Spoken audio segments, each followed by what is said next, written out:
Zero होते हैं तो उस डिटरमिनेंट की वैल्यू जीरो होती है। ऐसे D2 में भी यहाँ पे 0 0 0 आ जाएगा, ऐसे D3 में भी यहाँ पे भी 0 0 0 आ जाएगा।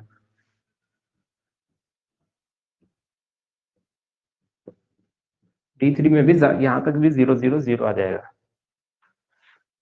ठीक है, ऐसा हो जाएगा। तो ये है।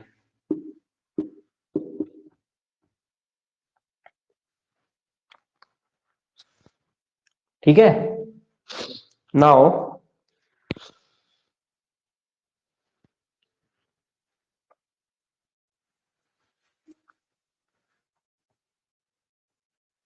समझ गए होंगे। अब सीधी सीधी बात है, अब मैं अगर x इजिकल्स टू वो निकालता हूँ, x equals to d1 upon D, तो ये आ जाएगा 0। ठीक है, 0 अपॉन डी बोल लो इसको, चाहे ये कुछ भी आ रहा हो। ठीक है, वैसे तो ये 30 -33 था अभी ऊपर ना, तो 0 अपॉन -33 ये भी 0 आ जाएगा। y is equal to d2 upon D 0, z is equal to d3 upon D, z is equal to d3 upon D 0, ये भी 0, सब 0। ठीक है, ये मेथड 2 है। अब ऑग्यूमेंटेड मैट्रिक्स वाला मेथड भी करोगे तो भी वही आएगा। ठीक है, तीसरा मेथड बताना है इसमें, मेथड 3। ठीक है, तो कोई नहीं, देख लो तीसरा मेथड अगर देखना है।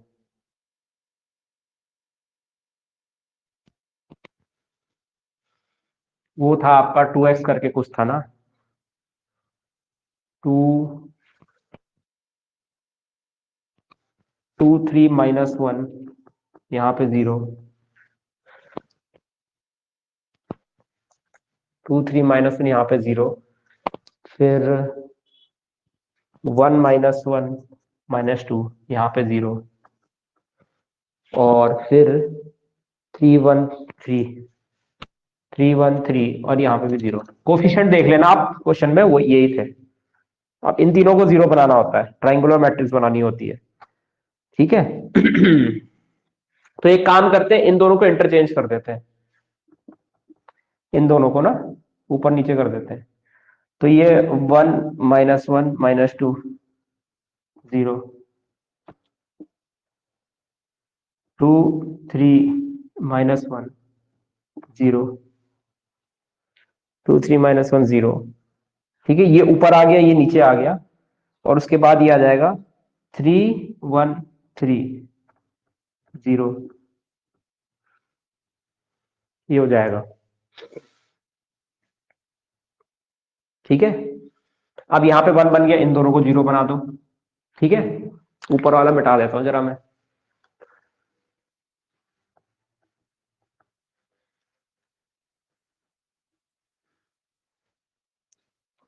जैसे ही आप इसको 0 बनाओगे, इसको 0 बनाओगे, तो मैं सीधा लिख देता हूँ 1 0 0। यहाँ पे मैंने 2 से मल्टीप्लाई करता हूँ इसको 0 बनाने के लिए, ये माइनस ये 0 हो गया, दिस माइनस दिस 3 + 2 5 हो जाएगा। ठीक है, -1 -2 पहले यहाँ लिख देता हूँ मैं। यहाँ पे क्या होगा, यहाँ पे होगा आपका 3 + 2 5, यहाँ पे होगा -1 + 4 3, -1 + 4 3 0 हो जाएगा। और उसके बाद 3 माइनस यहाँ पे इंटू 3 कर देते हैं, फिर सब्ट्रैक्ट करते हैं, 3 - 3 0 हो गया, 1 + 3 4 हो गया, 3 + 6 9 हो गया, और फिर यहाँ पे आपका 0 रहेगा ही रहेगा। अब यहाँ पे 0 बनाइए, पहले तो यहाँ 1 बनाना होगा, इन दोनों को सब्ट्रैक्ट कर दो, तो 1 -1 -2 0 0, दिस माइनस दिस, यहाँ तो खैर कोई चेंज नहीं आएगा अभी, इधर तो कोई चेंज नहीं है।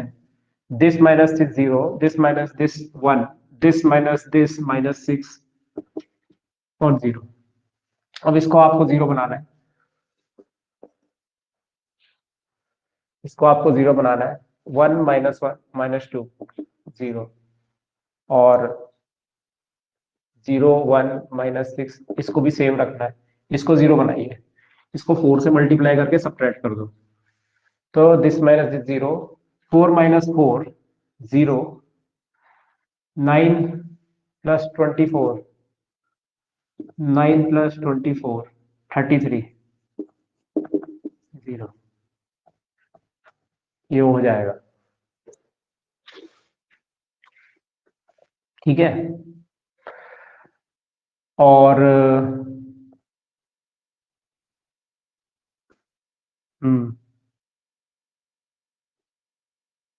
तो यहाँ पे देखो ये z का कोफिशिएंट होता है, ये y का कोफिशिएंट होता है, या x का कोफिशिएंट होता है। तो 33z इज इक्वल टू 0 हो गया, तो z की वैल्यू भी 0 आ गई। उसके बाद आप लिख सकते हो y minus 6z is equal to 0, यहाँ पे y minus 6z is equal to 0, तो अगर z 0 है तो y भी 0 हो गया, है ना। और अगर इस पे रखोगे x minus Y minus 2z is equal to 0, तो x कितना है, x ही रहेगा, minus 0 minus 2 into 0 is equal to 0, तो x इज इक्वल टू यहाँ से भी 0 आ गया, तीनों के तीनों 0 आ गए। ठीक है, ये भी मेथड है आपके पास, देख लो किससे करना है आपको पेपर में। नेक्स्ट क्वेश्चन करते हैं। ठीक है, मैंने सोचा एक ही मेथड से कराता हूँ, फिर मैंने बोला छोड़ो यार, अब तुम भी बोलोगे कि एक ही तरीके से बता रहे हो, तो सारे के सारे तरीके बता दिए मैंने। ठीक है, अब एक क्वेश्चन मैंने यूनिक वाला कर लिया है, एक क्वेश्चन अब हम इनफाइनाइटली मैनी सॉल्यूशन वाला करके देखते हैं।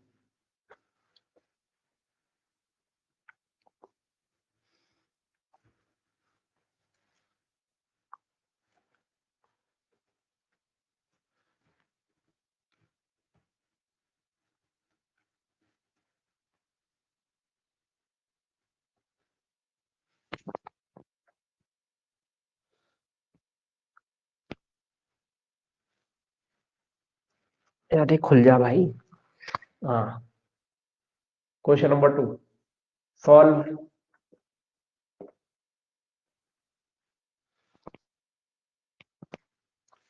x minus 2y plus z equal to 0, x minus 2y plus z equal to 0, x plus y minus z equal to 0,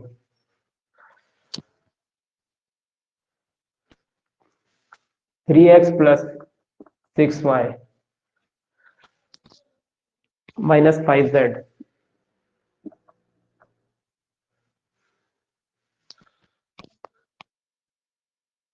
has non-trivial solution,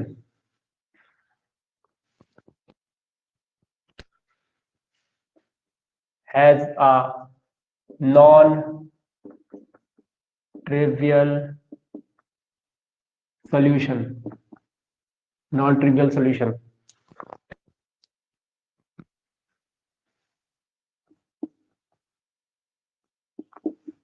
find the solution.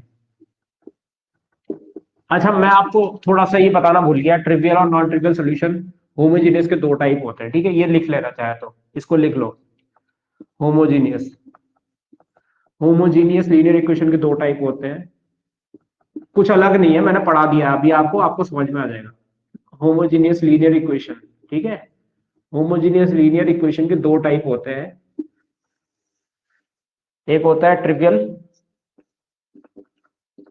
Trivial solution, और एक होता है non trivial solution. ठीक है, non trivial, trivial solution, trivial solution, trivial का मतलब होता है जीरो, इसका एक और नाम है जीरो सॉल्यूशन, और नॉन ट्रिवियल का मतलब होता है non zero solution, non zero solution. ठीक है, इसका एक और नाम है यूनिक सॉल्यूशन। ठीक है, जीरो सॉल्यूशन का मतलब होता है एक्स वाई जेड की वैल्यू का जीरो आना। होमोजेनियस के अंदर जब एक्स वाई जेड की वैल्यू जीरो आती है तो यो सॉल्यूशन क्या होता है, यूनिक सॉल्यूशन होता है, इसमें डिटरमिनेंट ए जीरो नहीं होता है। ठीक है, वो सारी कंडीशन है जो टेबल में बनाई थी यूनिक सॉल्यूशन के अंदर, होमोजेनियस में, वो इसके ट्रिवियल के अंदर लिख देना। ठीक है, और नॉन ट्रिवियल का मतलब होता है जब नॉन जीरो सोल्यूशन हो, यानी कि x not equal to zero होगा, y not equal to zero होगा, और z not equal to zero होगा। इसका मतलब अगर x y z तीनों के तीनों नॉट इक्वल टू जीरो है, ठीक है, दो capital X not equal to zero है, इसका मतलब यहाँ पे डिटर्मिनेंट a की वैल्यू क्या है, जीरो है। अब क्योंकि डिटर्मिनेंट ए की वैल्यू 0 है यहाँ, तो इसको हम बोलेंगे infinitely many solution.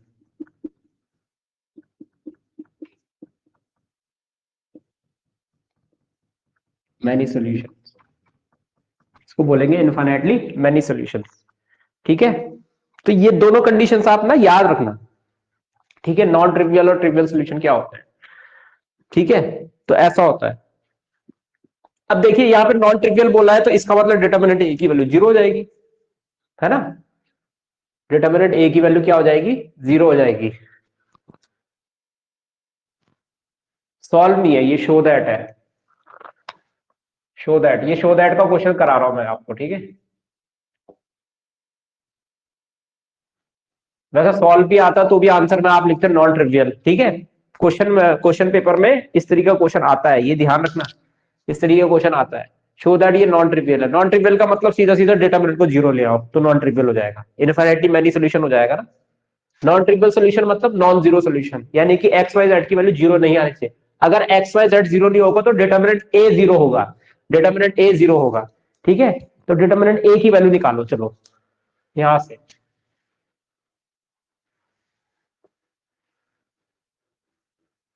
Determinant A की वैल्यू निकालते हैं, चलिए। तो डिटरमिनेंट ए की वैल्यू सिंपली निकाल सकते हैं, कैसे, क्या निकालेंगे।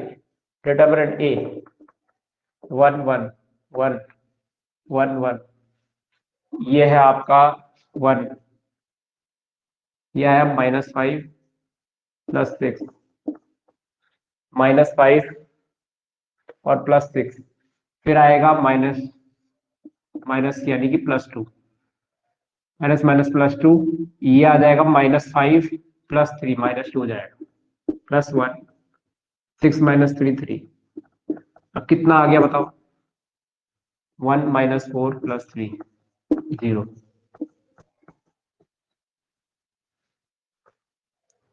1 - 4 + 3, 1 - 4 + 3,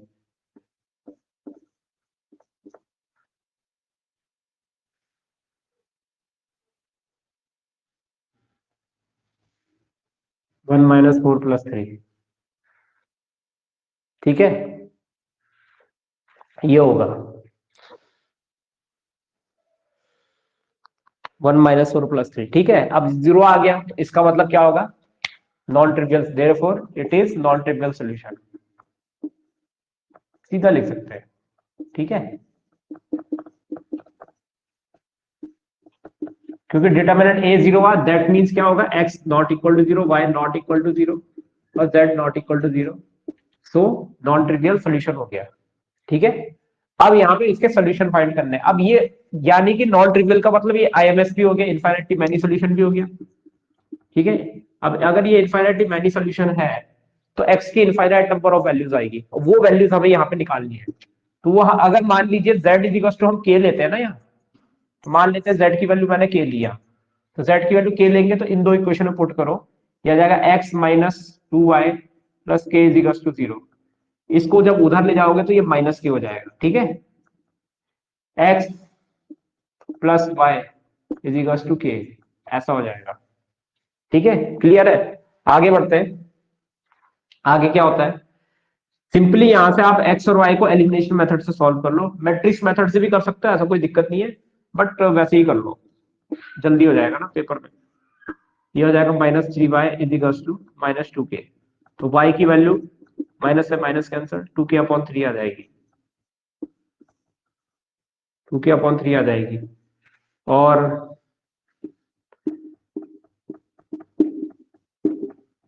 k, तो x k - 2k/3, तो 3k - 2k/3, तो x k/3 आ जाएगा, x k/3 आ जाएगा।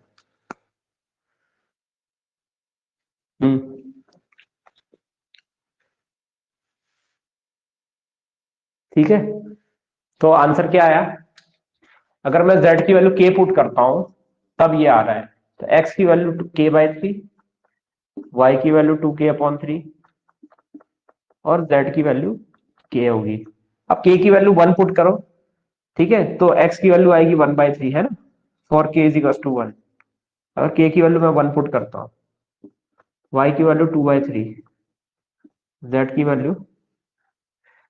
वैल्यू यहाँ पे 1, ऐसा k की वैल्यू हम 2 पुट करें तो x की वैल्यू 2/3, y की वैल्यू 4/3 और z की वैल्यू 2। इस तरीके से और भी k की वैल्यू पुट करोगे तो और भी k x y z की वैल्यू आएगी। तो यहाँ पे x की ना कई वैल्यूज आ सकती है, यानी कि इनफाइनाइट वैल्यूज आ सकती है। इस तरीके से होगा ये हुआ आपका नॉन ट्रिवियल का क्वेश्चन, यानी कि एक इनफाइनाइटली मैनी का भी करा दिया हमने, एक उसका भी करा दिया। ठीक है, आई होप ये समझ में आया होगा।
एक अच्छा क्वेश्चन मैं आपको कराना चाहता हूं।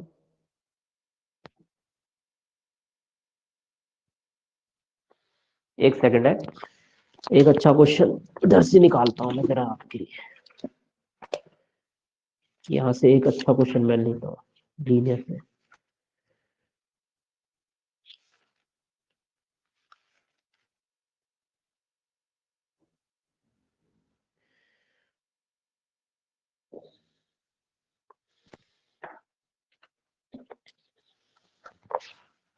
ये अच्छा क्वेश्चन है।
ये क्वेश्चन है लैम्डा की कौन सी वैल्यू के लिए ये जो लीनियर इक्वेशंस है नो सॉल्यूशन होगी, यूनिक सॉल्यूशन होगी, इनफाइनाइट सॉल्यूशन होगी। सॉरी, ठीक है, इसका पहला मेथड देख लो, मेथड 1। अब देखो जो मेथड पसंद आ रहा है उस मेथड से करना पेपर में, ठीक है, जरूरी नहीं है कि आप इसी मेथड से करो, ठीक है, मैं तीनों मेथड करा दूंगा, आप देख लेना कौन से मेथड से आप करना चाहते हो, ठीक है। अब देखिए, मैंने जैसा कि आपको बताया, जो पहला वाला मेथड था मैट्रिक्स मेथड जिसको हम बोलते हैं, उस मेथड के अंदर नो सोल्यूशन की जो कंडीशन है, क्योंकि वो बोला लेमडा की वैल्यू, तो पहले पार्ट में मैं नो सोल्यूशन के लिए जो कंडीशन लिखूंगा, नो सोल्यूशन, उसमें मैंने उस टेबल में लिखाया था कि डिटर्मिनेंट ए की वैल्यू पहली बात तो जीरो होनी चाहिए, और यहाँ पे एडजॉइंट ए इंटू बी, इसकी वैल्यू जीरो नहीं होनी चाहिए, इसकी वैल्यू जीरो नहीं होनी चाहिए, ये लिखाया था मैंने। तो सबसे पहले ना यहाँ पे जो डिटर्मिनेंट निकलेगा, ठीक है, उसकी वैल्यू जीरो के बराबर रखेंगे हम। तो जब हम रखेंगे तो यहाँ पे आ जाएगा डिटर्मिनेंट ए, यानी कि जीरो इक्वल टू, सीधा सीधा मैं वन लिख देता हूँ पहले, वन, ये हो जाएगा टू लेमडा माइनस सिक्स, ठीक है।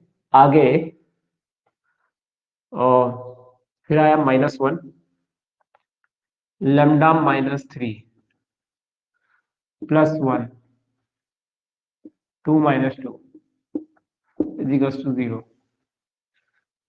To minus two equals to zero.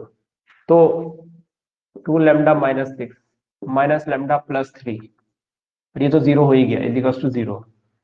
तो यहां से जब लेमडा की वैल्यू आप निकाल रहे हैं, lambda minus three equals to zero, तो लेमडा इजिकल्स टू यहाँ से थ्री आ गया। तो नो सोल्यूशन के लिए लेमडा की वैल्यू क्या आ रही है, थ्री आ रही है, बाकी ये निकालने की जरूरत नहीं है, ठीक है। लेमडा ही पूछा था, लेमडा थ्री आ गया हमारा। सेकेंड पार्ट, इनफाइनाइट, ये unique solution, unique solution, unique solution के लिए डिटर्मिनेंट ए की वैल्यू जीरो नहीं होती है, ठीक है, केवल इतना ही आता है, ठीक है। तो यूनिक सोल्यूशन के लिए क्या करेंगे, ठीक है, यानी कि ये जो होगा ये डिटर्मिनेंट, यानी लेमडा माइनस थ्री लिख देंगे ना, lambda minus three is not equal to zero, जब इसको खोलेंगे तो यही आएगा, है ना, lambda minus three is not equal to zero, lambda is not equal to three. तो लेमडा की वैल्यू, लेमडा कोई भी रियल नंबर हो सकता है थ्री को छोड़ के, एक्सेप्ट करके, है ना, लेमडा कोई भी रियल नंबर हो सकता है थ्री को छोड़ के, तो थ्री के अलावा कोई भी वैल्यू पुट करेगी तो ये क्या आएगा, यूनिक सोल्यूशन आएगा। वैसे भी नो सोल्यूशन में अगर थ्री सेटिस्फाई कर रहा है ना, अगर थ्री पुट करने पर नो सोल्यूशन आ रहा है, तो थ्री के अलावा कुछ भी पुट करने पर क्या आएगा, यूनिक सोल्यूशन तो आएगा ही आएगा, ठीक है। अब आते हैं इनफाइनाइटली मैनी सोल्यूशन, ठीक है, थर्ड, इनफाइनाइटली मैनी सोल्यूशन में, इसमें डिटर्मिनेंट ए की वैल्यू क्या होती है, जीरो होती है, सेम टू सेम वही हो गया, लेमडा इक्वल्स टू थ्री आ गया इसमें, जैसे इसमें आया था। और adjoint A into B, adjoint A into B is equals to zero होता है, एडजॉइंट ए इंटू बी क्या होता है, जीरो होता है इसमें। तो इसको भी आप सॉल्व करोगे यहाँ पे, ठीक है।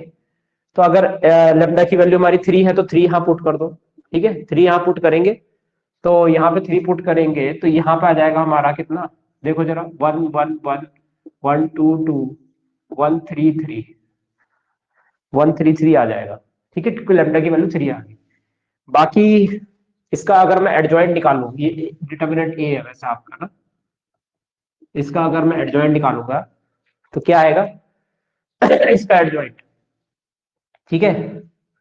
पहली बात तो ये ब्रैकेट वाली टर्म आएगी एडजॉइंट में, तो मैं अगर मैं डायरेक्ट लिखूं adjoint A into B is equal to adjoint A into B is equal to, so अगर मैं यहाँ पे थ्री पुट करता हूं तो थ्री टू जस्ट सिक्स, है ना, तो यहाँ पे आएगा जीरो,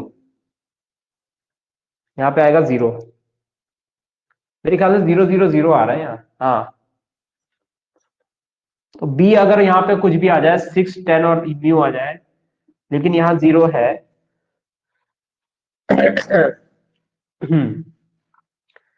यहाँ पे जीरो हो जाएगा। उसके बाद यहाँ पे छुपाया, यहाँ पे छुपाया, थ्री माइनस टू, यहाँ पे वन आ जाएगा, फिर यहाँ पे छुपाया, यहाँ पे छुपाया, थ्री माइनस वन, यहाँ पे टू हो जाएगा, यहाँ छुपाया, यहाँ छुपाया, टू माइनस वन, यहाँ पे वन हो जाएगा। इसके बाद यहाँ पे थ्री माइनस टू, वन आ जाएगा, फिर यहाँ पे छुपाया, यहाँ पे छुपाया, थ्री माइनस वन, यहाँ पे टू हो जाएगा, और ये छुपाएंगे, टू माइनस वन, वन आ जाएगा यहाँ। तो ये भी सिमिलर है बल्कि, ठीक है। मैं सोच रहा हूँ यहाँ से म्यू की वैल्यू निकालू, क्या पता म्यू पूछ ले वो इसमें, है ना। तो अगर मैं इन दोनों को मल्टीप्लाई करता हूं, इसका मल्टीप्लाई इसके साथ 10, ठीक है, और ये किसके बराबर है, 0 0 0 के बराबर होगा, ये ध्यान रखना, क्योंकि ये बोल रहा है ना इन दोनों का मल्टीप्लाई 0 मैट्रिक्स के बराबर है। तो ये आ जाएगा 0, 10 plus mu, 10 plus mu is equal to 0। तो म्यू इज इक्वल टू -10 आ गया यहां से। जब मैं अगर मैं यहां से निकालूं 0, ये आ जाएगा 20 प्लस 2 म्यू। तो 20 plus 2 mu is equal to कितना आ गया, 0। वही आएगा 2 म्यू इज इक्वल टू -20, ये आ जाएगा -10।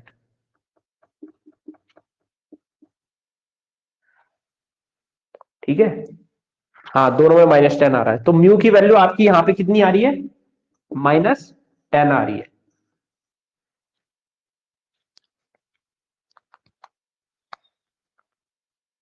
म्यू की वैल्यू यहाँ पे -10 आ रही है।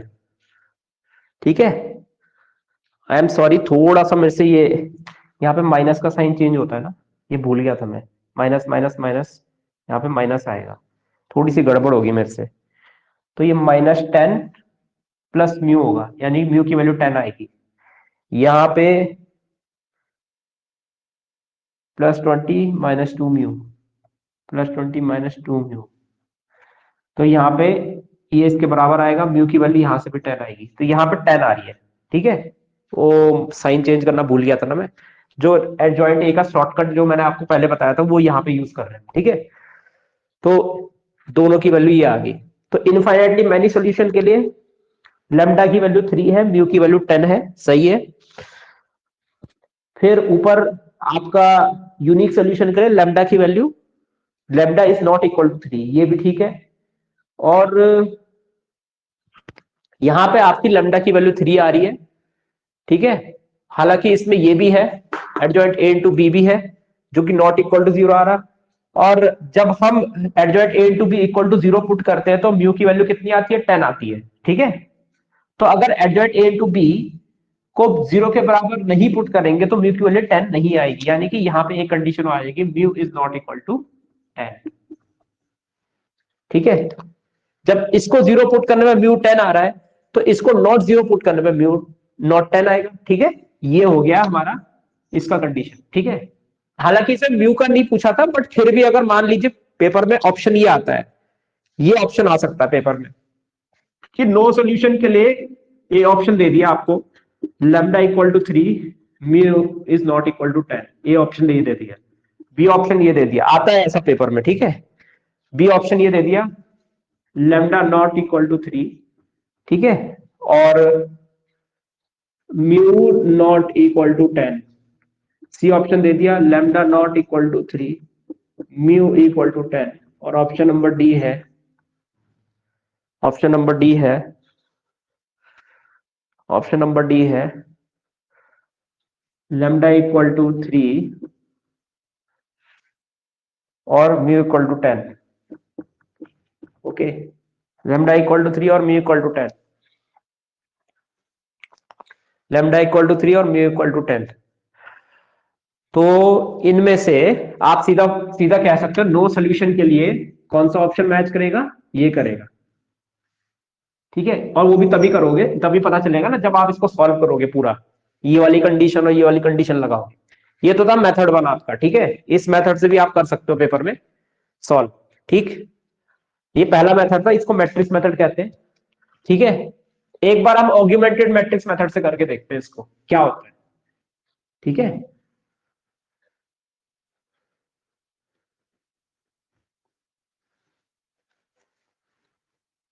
चलिए देखते हैं augmented matrix method, augmented matrix method, augmented matrix method.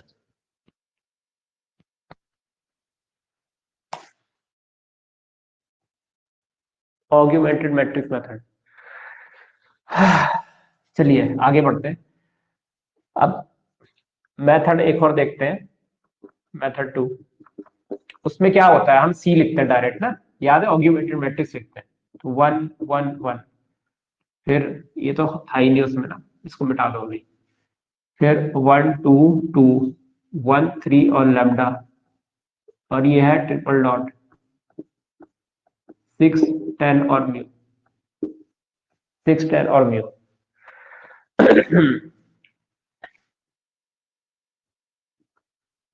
ठीक है, ये है। अब देखिए, इसमें सबसे पहले वही चीज करेंगे, इन तीनों को जीरो बनाएंगे।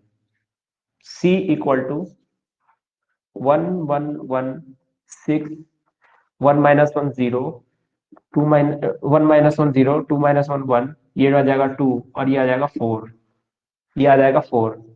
उसके बाद 1 माइनस 1 0 2 माइनस 1 1 लैम्डा माइनस 1 और म्यू माइनस 6, ये आ जाएगा। इसको जीरो बनाओ तो C इक्वल टू 1 1 1 6 0 1 2 4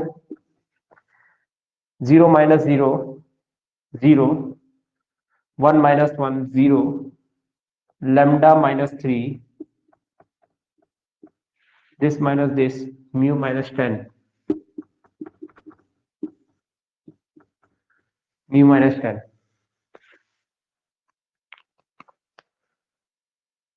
ठीक है, ये 1 है। ठीक है, हाँ, अब सिंपली यहां से अब फर्स्ट पार्ट लगाओ, नो सोल्यूशन।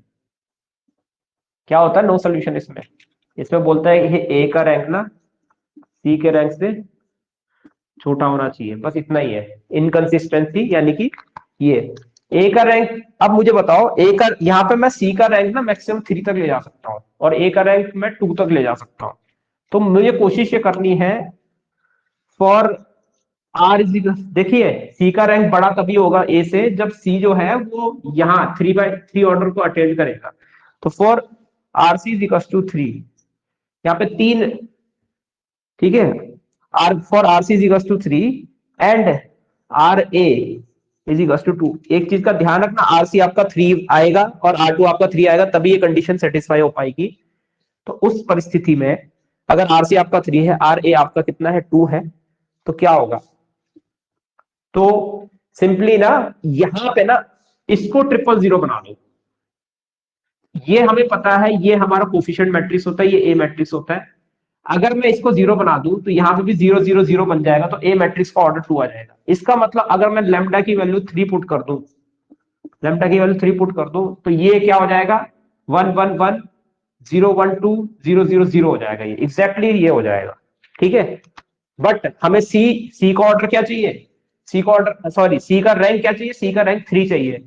अब सीधी सीधी बात है, यहाँ पे इस तरफ ये वाला जो होना, इस साइड वाले में हमें थर्ड रैंक चाहिए होगा, इस साइड वाले में हमें थर्ड रैंक चाहिए होगा, क्योंकि अगर यहाँ पे 0 हो गया, यहाँ पे 0 हो गया, यहाँ पे 0 हो गया और यहाँ पे भी अगर 0 हो गया, तो सी का ऑर्डर 2 हो जाएगा, जो ए के बराबर नहीं लाना है हमें। ठीक है, तो यहाँ पे हम सीधा लिखेंगे कि mu minus 10 is not equal to 0। तो mu minus 10 is not equal to 0। सीधा कह देंगे कि म्यू माइनस, अगर अगर ये 0 हो चुका है, 0 0 0, तो यहाँ पे 1 आ जाए, 2 आ जाए, लेकिन 0 नहीं आना चाहिए। This is not equal to 0, that means mu is not equal to 10। अगर म्यू की वैल्यू 10 के अलावा और कुछ भी पुट करी हमने, तो सी का रैंक हमेशा 3 आएगा, ए का रैंक हमेशा 2 आएगा। ठीक है, इस कंडीशन के लिए तो सीधा लिखेंगे mu is not equal to 10। ठीक है, अब आते हैं हम यूनिक सोल्यूशन पे, सेकंड वाला पार्ट,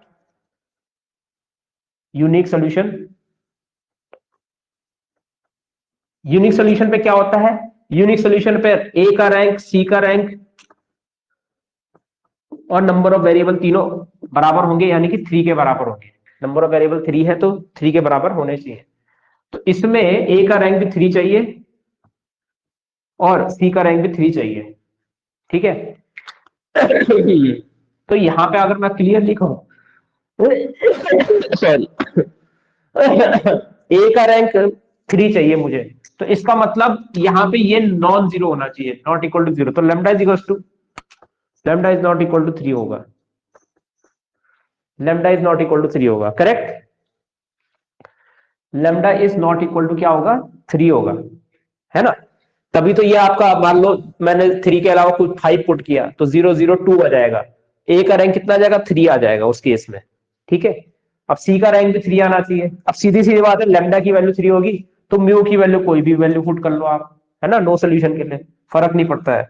यूनिक सोल्यूशन में म्यू बिलोंग्स टू आर भी पुट कर सकते हो।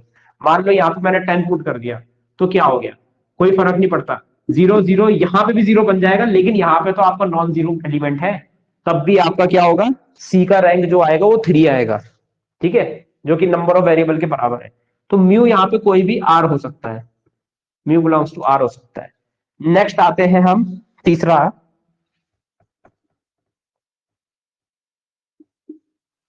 नेक्स्ट आते हैं नो सोल्यूशन यूनिक सोल्यूशन, और तीसरा मेथड है आपका infinitely many solution. Infinitely many solution, और इनफाइनाइटली मैनी सोल्यूशन के लिए क्या होता है, ए का रैंक, इनफाइनाइटली मैनी सोल्यूशन के लिए ए का रैंक और सी का रैंक दोनों बराबर होते हैं, लेकिन दोनों की वैल्यू n से छोटी होती है। n की वैल्यू यहाँ पे कितनी है, हम कह सकते हैं n की वैल्यू यहाँ पे है 3, तो इसका मतलब यह है या तो a का रैंक और c का रैंक 1 होना चाहिए या तो 2 होना चाहिए। 1 होना पॉसिबल ही नहीं है, इधर आप देख सकते हो 2 नॉन जीरो रोज है, तो मुझे मुझे ये कोशिश करनी पड़ेगी कि a और c का रैंक 2 2 आ जाए। वो तभी पॉसिबल है जब हमारे ये पूरा का पूरा थर्ड रो जो होगा ना, जिसपे 4 एलिमेंट है, ये सब 0 होना चाहिए, तभी आप कहोगे कि ये जो ए का रैंक है यहां से यहां तक ये भी 2 होगा, और सी का रैंक यानी कि इसको भी 0 होना पड़ेगा, तभी जाके सी का रैंक भी क्या होगा। अगर यहाँ 0 0 0 0 हो गया तो सी का रैंक भी 2 हो जाएगा और ए का रैंक भी 2 हो जाएगा। इसका मतलब इसको भी 0 करना पड़ेगा, इसको भी 0 करना पड़ेगा। इसका मतलब यह है कि लैम्डा माइनस सी को 0 पुट कर दो और म्यू माइनस 10 को भी 0 पुट कर दो। लैम्डा की वैल्यू यहां से 3 आ गई और म्यू की वैल्यू यहां से 10 आ गई, करेक्ट, ये हो जाएगा। ओके,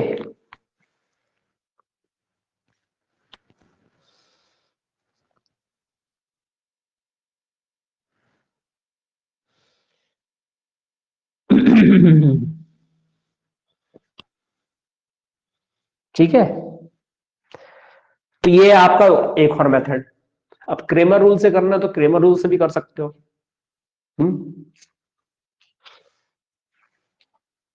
क्रेमर रूल से करना है तो क्रेमर रूल से भी कर सकते हो।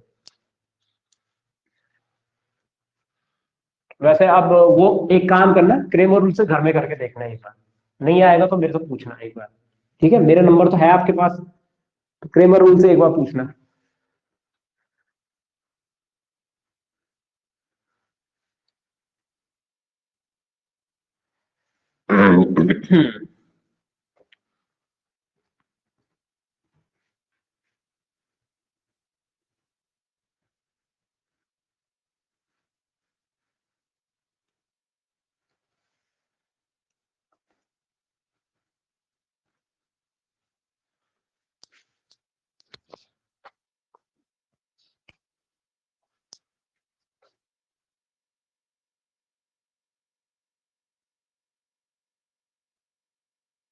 ठीक है, हाँ, अब आई होप आपको ये बहुत अच्छे से क्लियर हुआ होगा। ये बीएसटी की बुक से उठाया था ये क्वेश्चन मैंने, ठीक है। अब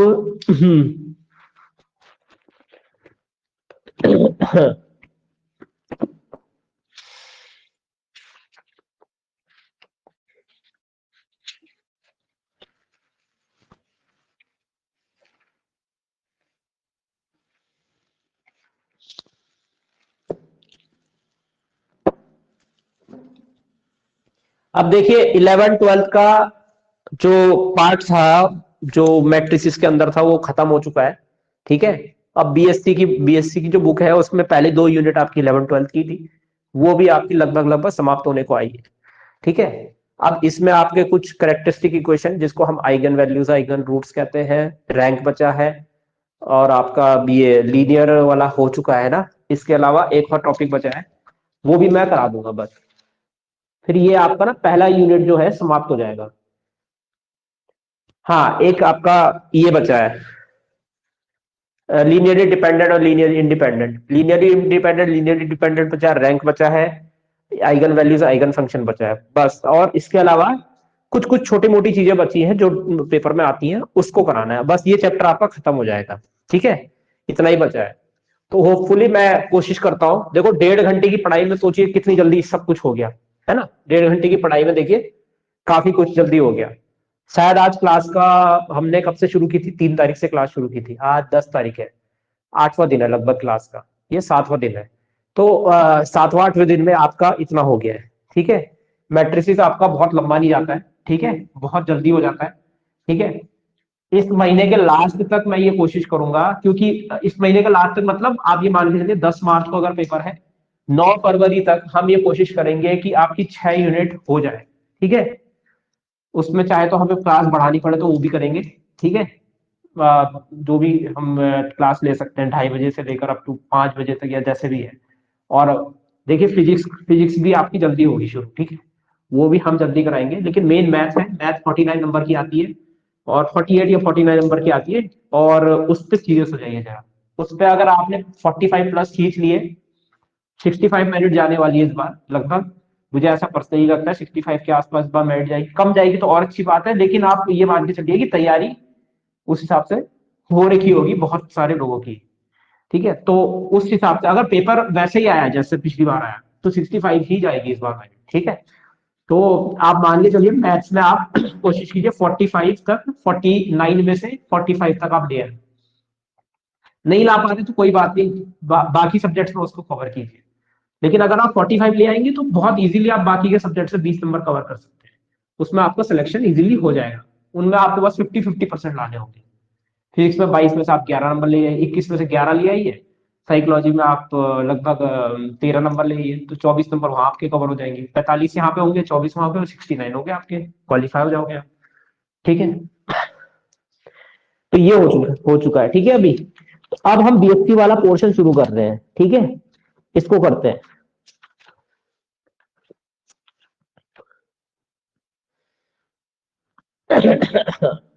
ठीक है, अब देखिए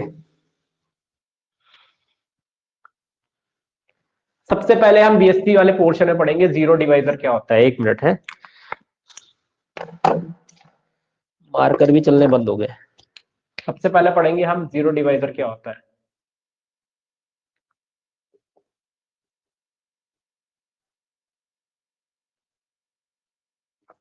ठीक है, अभी समझाऊंगा, पहले लिख लेते हैं इसको। ठीक है, सबसे पहले लिखते हैं इफ ए एंड बी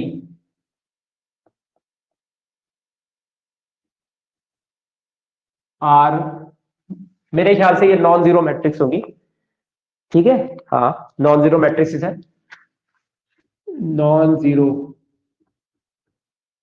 या नॉन ट्रिवियल भी बोल सकते हैं। ठीक है, matrices, if A and B are non-zero matrices such that such that इस तरीके से such that A B is equal to zero, इस तरीके से कि ए बी की वैल्यू क्या है, जीरो है, देन देन आप बोल सकते हो कि ए एंड बी, ए और बी इंडिविजुअली दोनों अलग अलग are called are called are called ये लिखते हो आप डिवाइजर ऑफ जीरो। ठीक है, जीरो डिवाइजर का एक नाम और है डिवाइजर ऑफ जीरो। हिंदी में इसको समझने की कोशिश करते हैं, देखो बहुत अच्छे से समझ में आएगा। डिवाइजर ऑफ जीरो, ये देखिए ये वर्ड है डिवाइजर ऑफ जीरो। ठीक है, डिवाइज, चलो नीचे लिख देता हूं मैं थोड़ा सा ना, सच, यहां पे divisor of zero, divisor of zero, divisor of zero. ठीक है, अब डिवाइजर ऑफ जीरो का मतलब क्या है, इसका मतलब समझना पहले, ये डिवाइजर ऑफ जीरो का मतलब क्या है। ठीक है, हिंदी में बोलते हैं हम जीरो का डिवाइजर, डिवाइजर को हिंदी में बोलते हैं गुणनखंड भी बोलते हैं, है ना, फैक्टर को गुणनखंड कहते हैं। हाँ ठीक है, ये गुणनखंड है आपका, जीरो का गुणनखंड। अगर गलती हिंदी में मेरी से गलती हुई हमारी तरह की तो उसको माफ कर देना, ठीक है। जीरो का गुणनखंड कौन होता है? जीरो का गुणनखंड हम ऐसे बोलेंगे कि जीरो यहां पे है और उसका गुणनखंड यहां पे होगा, यानी डिवाइजर यहां पे होगा। जीरो का गुणनखंड, जीरो का गुणनखंड कौन होगा? जो यहां पे होगा, कह सकते हैं ना। जीरो अगर यहां पे है तो उसको विभाजित करने वाला, डिवाइड करने वाला, ठीक है, जीरो को डिवाइड करने वाला जो भी यहां पे होगा उसको बोलते हैं हम, ठीक है, डिवाइजर, ठीक है, डिवाइजर ऑफ जीरो, जीरो का डिवाइजर, ठीक है। अब इसको डिवाइड करने वाले उसने बोले कि ये जो डिवाइजर है ये ए और बी है। अगर मैं डेफिनेशन में उल्टा जाऊंगा कि ए और बी क्या है, डिवाइजर है किसके, जीरो के, तो इसका मतलब या तो यहां पे क्या आएगा, ए आएगा, या तो यहां पे बी आएगा। लेकिन ये दोनों के दोनों जीरो के बराबर नहीं है, ऑब्वियस सी बात है, जीरो के बराबर नहीं है। ये दोनों क्या होंगे, जीरो के बराबर नहीं है। ये कोई भी कुछ भी हो सकता है, ये दोनों मैट्रिक्स ना, तभी इसका नाम दिया गया नॉन जीरो। ये दोनों नॉन जीरो है, यहाँ पे ए भी जीरो के बराबर भी नहीं है और बी ये भी जीरो के बराबर नहीं है, लेकिन ये दोनों मिलके जीरो को डिवाइड करते हैं। तो अगर मैं ए जीरो जा जीरो करूं तो देखो फैक्टर खत्म, अगर मैं बी जीरो जा जीरो करूं तो ये भी फैक्टर खत्म, ठीक है। अब देखिए इसमें क्या लिखा है, A B equal to zero, इसको समझते हैं। इसको मैं zero equal to A B ऐसा लिखता हूं। आपने जो नाइन्थ क्लास है उसमें वो पढ़ा है, डेफिनेशन पढ़ी है, जो कि होता है आपका dividend, dividend is equal to divisor into quotient, quotient plus remainder. Dividend is equal to divisor into quotient plus remainder, ये होता है। डिविडेंड क्या है यहाँ, जीरो, डिवाइजर क्या है यहाँ, ए, क्वोशिएंट क्या है यहाँ पे, बी, रिमाइंडर क्या है, जीरो। ऐसा कह सकते हो आप, ठीक है। उल्टा भी कह सकते हैं, है ना। मान लो यहाँ पे आपका बी डिवाइजर है और ए हमारा क्वोशिएंट है ना।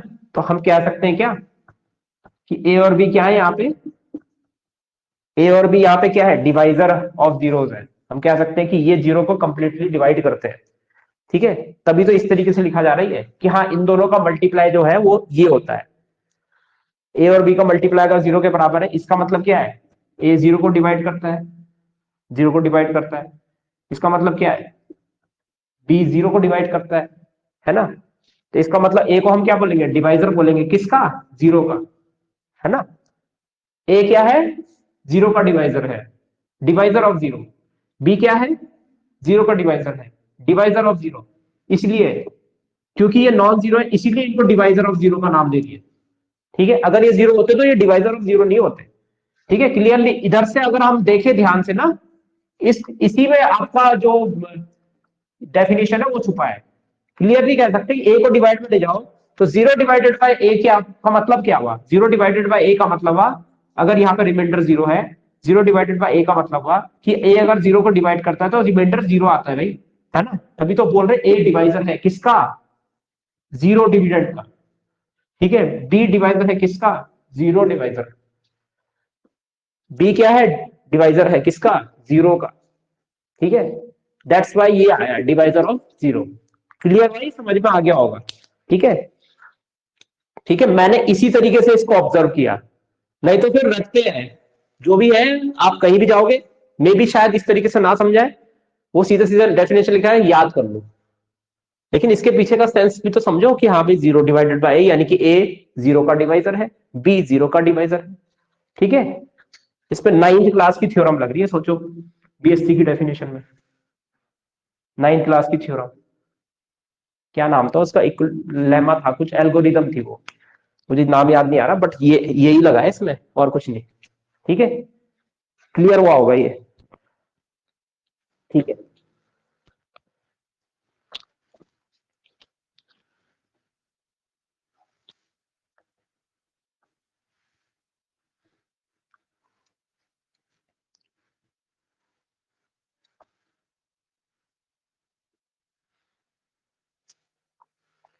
ठीक है, अभी टाइम हो गया है काफी, तो हम बाकी बाद में पढ़ते हैं, ठीक है। कल पढ़ते हैं बाकी। आज के लिए इतना ही।